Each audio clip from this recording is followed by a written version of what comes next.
সারাদিন শান্তি মতো একটা ভিডিও খাতে গেলে খেপা সুদা মরেও না, সামনে একটা ভাই বিড়ি খাচ্ছে, দেখতে আগুন আছে। বাইগান ভাই আগুন আছে।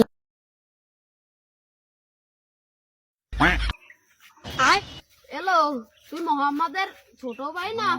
তুই বিড়ি খাওয়া শিখে গেছিস? দাঁড়া দাঁড়া, তোর ভাইয়ের কাছে নিয়ে ভাই ভাই মারতে গেছে, ভাই ভাই মারতে গেছে।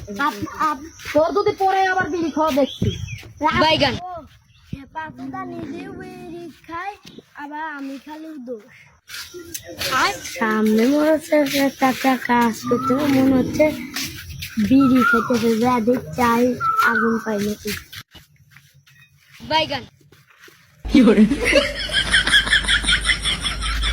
চাচা আগুন আছে? চাচা আগুন তো আছে রে বাচ্চে দাও তো। আবার শালা খোরা